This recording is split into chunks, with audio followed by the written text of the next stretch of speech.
আসসালামু আলাইকুম। আপনারা যে সাগরটা দেখছেন এটা হচ্ছে জর্ডানের মৃত সাগর, যেটাকে আমরা ডেড সি হিসেবে চিনি। আমাদের ইসলামে এটাকে নিয়ে অনেক কাহিনী বর্ণিত আছে। তো আপনাদের এটা হচ্ছে সেই মৃত সাগর। এটা যে দেখছেন না আজকে সমুদ্রের মতো, এটা কিন্তু একসময় সমুদ্র ছিল। এটা ছিল আপনার আমার শহরের মতো আধুনিক একটা শহর।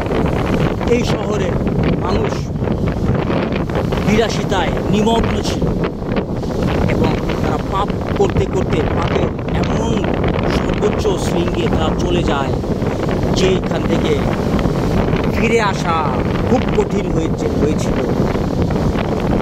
এবং আপনারা জানেন একটা কথা আছে, আল্লাহ ছাড় দেয় কিন্তু ছেড়ে দেয় না। আল্লাহ ছাড় দেওয়ার সময় অনেক মেসেজ দিয়ে থাকে, যে বুঝায় যে এগুলা করো না, তোমরা ফিরে এসো। কেউ কেউ বুঝতে পারে, কেউ বুঝে না।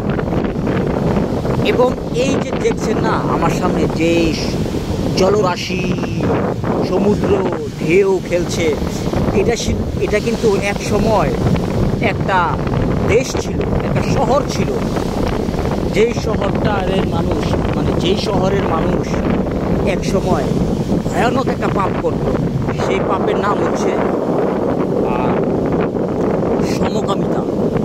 আজ যে সমকামিতাকে মানুষ প্রমোট করে না, ওই সমকামিতাটা এখানে ছিল। এবং এই জাতির এবং এই দেশে আল্লাহ একটা নবী রাসূলকে পাঠায়।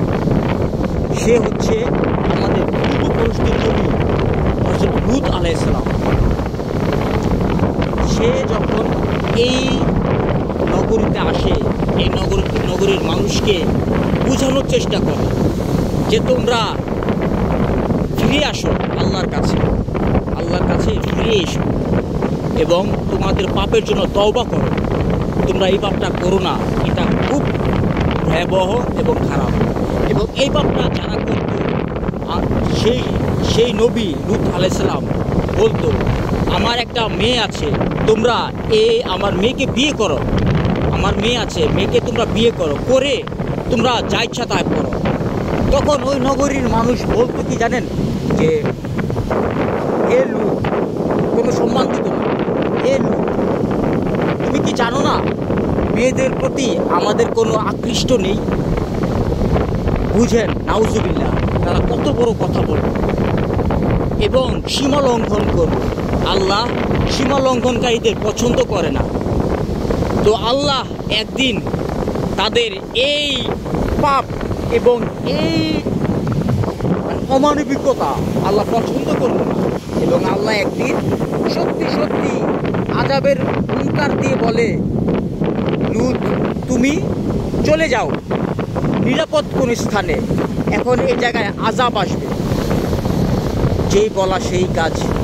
লূত আলাইহিস সালাম ব্যর্থ হয়ে কিছু অনুসারীকে নিয়ে চলে